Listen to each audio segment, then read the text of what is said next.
Good morning all of you. I am Sadhana Kumari from Mahatma Gandhi Shikshan Sansthan Darbhanga.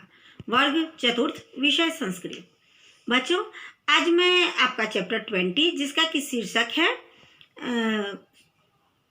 सुभाषितानी। सुभाषितानी जो आपका chapter है, जिसे कि मैंने उसमें जो भी श्लोक है उसको पढ़कर इसके हिंदी अर्थ के साथ आपको बताया था। आज मैं इसके अभ्यासकारी को करवाने से पहले इसका जो शब्दार्थ है उसे करवाना चाहती हूँ। तो आइए देखते हैं आपका चैप्टर 20। बच्चों, आपका चैप्टर 20 जिसका कि शीर्षक है सुभाषितानी। सुभाषितानी का अर्थ होता है अच्छे वचन। इसमें जो है कुछ वो श्लोक हैं जिसे कि मैंने पढ़कर इसके हिंदी अर्थ के साथ आपको बताया था। अब मैं करवाऊंगी इसके अभ्यास कार्य को, लेकिन मैं अभ्यास कार्य को प्रारंभ करवाने से पहले मैं हमेशा पहले इसका वर्ड मीनिंग जो कि शब्दार्थ है उस शब्दार्थ को मैं करवाती हूँ। शब्दार्थ का मैं संस्कृत का हिंदी एवं संस्कृत में इंग्लिश मीनिंग जो है वो मैं आप सभी बच्चों को पढ़कर बताती हूँ।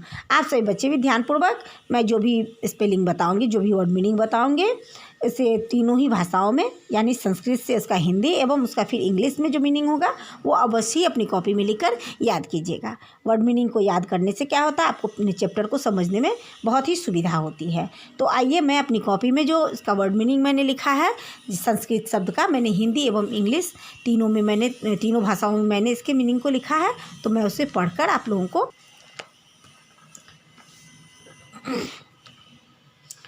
इसका जो है मैंने इसमें कुल 12 जो है मैंने संस्कृत के शब्द का हिंदी एवं इंग्लिश में जो अर्थ होता है, मीनिंग होता है, वो मैंने लिखा है।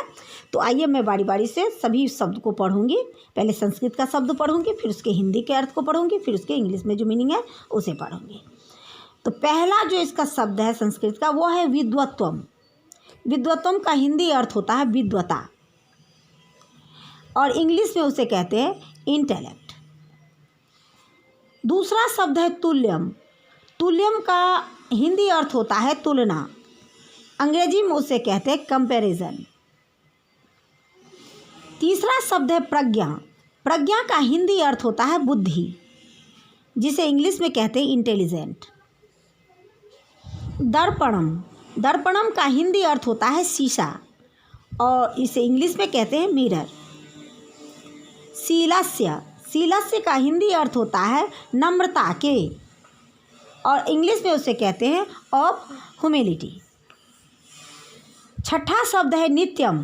नित्यम का हिंदी अर्थ होता है प्रतिदिन और इंग्लिश में उसका मीनिंग होता है डेली। सातवां शब्द है वर्धन्ते। वर्धन्ते का हिंदी अर्थ होता है बढ़ते हैं, इंग्लिश में उसे जो उसका मीनिंग है वो है ग्रो। आठवां शब्द है प्रदानेन। प्रदानेन का हिंदी अर्थ होता है देने से, इंग्लिश में जो उसका मीनिंग है वो होता है बाय गिविंग। नौवां शब्द है तुष्यंती। तुष्यंती का हिंदी अर्थ होता है संतुष्ट होते हैं और इंग्लिश में उसका मीनिंग है वी सेटिस्फाइड। 10वां शब्द है वक्तव्यम। वक्तव्यम का हिंदी अर्थ होता है बोलना चाहिए और इंग्लिश में जो उसका मीनिंग है वो होता है शुड स्पीक। 11वां शब्द है इच्छन्ति। इच्छन्ति का हिंदी अर्थ होता है इच्छा करते हैं और इंग्लिश में उसका मीनिंग है टू डिज़ायर। 12वां जो शब्द है उसका वो है व्रणम। व्रणम का हिंदी अर्थ होता है घाव और इंग्लिश में उसे कहते हैं वाउंड। इस प्रकार से 12 जो संस्कृत शब्द है इसके हिंदी एवं इंग्लिश मीनिंग को मैंने आप सभी बच्चों को लिखकर एवं पढ़कर बता दिया है। आप सभी बच्चे भी क्या कीजिए, तो इसे 12 भी सभी शब्दों को जो ये शब्दार्थ है यानी वर्ड मीनिंग है इसे तीनों ही भाषाओं में लिखकर उसे अवश्य ही याद कर लीजिए।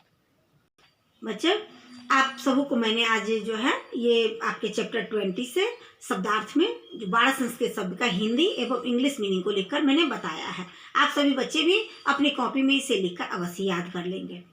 आपके आगे के कार्य को लेकर मैं फिर उपस्थित होंगी। तब तक के लिए धन्यवाद।